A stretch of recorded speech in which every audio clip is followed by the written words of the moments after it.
Morning Grace Fellowship. You can see there by the title page that reaching the nations, go and make disciples of all the nations, is one of our focuses this year. And this morning I'll be talking about discipleship when we get to the word. Coming up immediately after these announcements is family church news, and then the kids. So we've got a couple of postponements, unfortunately, but we are rolling with that. So we've postponed our Missions Day for the second time, but looking forward to that time where we dress in national dress, bring some national food, take up an offering for missions. So that will happen as soon as possible. Another postponement is Camp Cooranmungal, and I was in communication with the manager this week, and she's keen for us to come when we can, but we certainly can't go next weekend. And Steve Hewitt, who is our guest speaker on that weekend, or was to be our guest speaker on that weekend, he's going to be our guest speaker on YouTube next week. This is an initiative. This prayer triplets probably works mostly in prayer pairs, just by the fact that we're locked down and it's easy to talk to another person on the phone. But if you're keen to do it on Zoom, there's no reason it can't be triplets. We're doing this because over just a long period of time where we haven't been able to get together, things just get a little bit rough, unhinged around the edges, and we just want to ensure that we're doing those core things. And two things are praying together and fellowship that goes with praying together. And the prayer triplets do that beautifully. We've got some news coming back from people around the church who are connecting up with somebody, committing with them to pray through to the end of the year, whether it be for 10 minutes on the phone, whether it be for half an hour on Zoom. And you might think that if you ring somebody, they might already be involved with somebody else in this. We'll give them a ring anyway, because I think a few people would be quite interested in praying with a couple of people. And I know a few people who are doing that already. Kids Club by Zoom, 3 p.m, Sunday. And that's tomorrow, Sunday, instead of on a Friday. So tomorrow, or today, later today, when you're listening to this, 3 p.m, the kids will be on Zoom. Hot Chocolate Club is by Zoom next Friday as well, and that works well. All the girls are savvy in that space. And then it's time to start working toward a Christmas shoebox. Something that will work very well for us this year. I think it works well every year, but it's one of those things that we can do even though we're in lockdown, and that is to just prepare to send a shoebox off. And one of the people who will be helping look after that this year is Tracy. Maybe Tracy and Megan get involved in those things. And so as every year, a dozen odd shoeboxes, 20 odd shoeboxes going overseas, delighting the hearts of children, and with gospel warmth, gospel truth packaged in those shoeboxes for Christmas. And finally, tithes. One of our members this week, as they were putting their tithe in, they just put a note on it, and just something that was obviously touched their heart, but to share it with us as well. And so we'll just read out the note that they put in with their tithe. And really just a scriptural encouragement. Bring the whole tithe into the storehouse, that there may be food in my house. Test me in this, says the Lord Almighty, and see if I will not throw open the floodgates of heaven and pour out so much blessing that you will not have enough room for it. I will prevent pests from devouring your crops, and the vines in your fields will not cast their fruit, says the Lord Almighty. Then all the nations will call you blessed, for yours will be a delightful land, says the Lord Almighty. Obviously, really echoing in somebody's spirit this week, sharing it with us, and we're sharing it with you. Bless you this morning.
Hello, Grace Kids. These last few months, we've been learning about missions, haven't we? Have you been excited hearing about how God is working in different countries? I've been really excited by it. I've enjoyed it very much. In the past few weeks, we've learnt about what missionaries do, how they use their skills in different ways and in different places to help people know God. Today, we're learning that missionaries need people to pray for them, to support them with gifts, and to encourage them with letters, cards, or phone calls. So we can ask ourselves, what can we do? What can you do to help our missionaries? Now, Paul might be able to give us some ideas. In Ephesians chapter 6, Paul asks the church in a town called Ephesus to do something for him. Let's find out what that was. Paul said, "Pray in the Spirit at all times and on every occasion. Stay alert and be persistent in your prayers." That means don't give up, for all believers everywhere. And then Paul said, "Pray for me too. Ask God to give me the right words so I can boldly explain God's plan that the good news is for everybody. I am in chains now, still preaching this message as God's ambassador. So pray that I will keep on speaking boldly for him as I should." Paul wanted the Christians to pray first that God would give him the right words when sharing the good news. Also, he's saying that even though he's been given a hard time for what he's doing, they put him in chains in prison, he still wants to be brave and to keep on preaching no matter what happens. Isn't that great? Now, if you think about the missionaries we've learnt about over the last few weeks, what can we do to support them? Why don't you close your eyes right now and ask God quietly in your heart what you can do to support a missionary or missionaries? Is God asking you to give money or to write a letter or to pray or even one day to go? You know, we could write them a letter. If you want to do that at home, you can write an email or a letter and then send it to me or give it to me, and I'll send it on to the missionaries we've been talking about, if you like. We've got Rebecca, we've got Gwen, we've got Mr. and Mrs. Cook and Pastor Jono, as well as all the missionaries that our church supports as well. Finally, because Paul was put in prison for spreading the good news, we're reminded to pray for God's protection for all our missionaries. And praying's something we can all do, isn't it? We can also give in different ways. And it really doesn't take long to write a letter or send an email or a message to one of the missionaries to tell them that you're praying for them. And there are also different ways that our families or you could sacrifice something to support a missionary so they can keep doing the great work they do. We're going to finish our Grace Kids session today by watching a video, a song put together by Colin Buchanan. He writes lots of the songs that we sing in Kids Church. So by Colin Buchanan and MAF for Father's Day. Now MAF, M-A-F, stands for Mission Aviation Fellowship. And they are an organisation that fly planes around the outback and in countries that need help helping people. Now, when I was 23, I went to teach in an Aboriginal community called Yuendamu in Central Australia. That's a photo there of my school, and that's me up at the back on the left with the yellow circle around my head. Every week, a MAF plane came 2 times to bring our mail and medicine. They also flew people to and from hospital and Alice Springs. One time they even flew my cat Reenie, that's the white cat there, to the vet because she'd been attacked by dogs and she was very hurt. But even better, one day the MAF plane flew my grandparents out to visit me. I was so happy to see Mama and Grandpa. That's Pastor Phil's mum and dad. So let's watch this song now. The song tells us what a great job these MAF pilots do helping people. And also the song shows us what we can do to help them do their job even better. But there's also a verse in this song that reminds us that your dad, our dads, are great too because they help us know Jesus and they also help other people know Jesus better too. So if you can, why don't you turn right now and thank your dad for helping you know Jesus? Okay, guys, see you next time.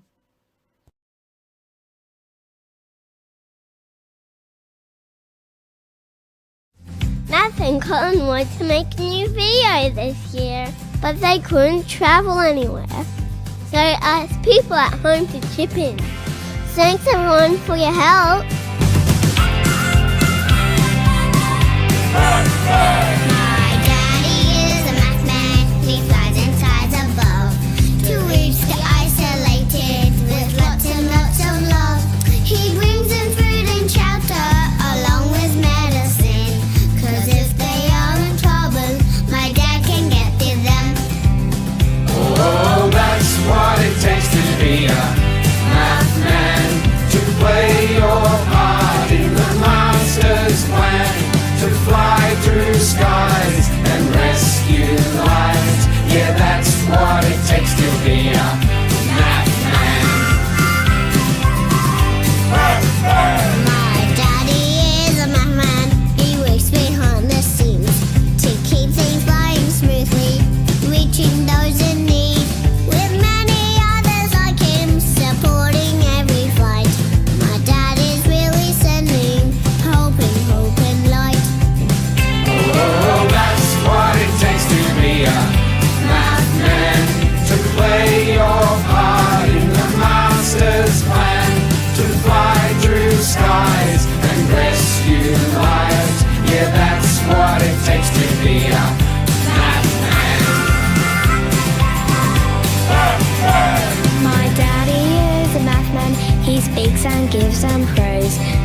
America this Father's Day.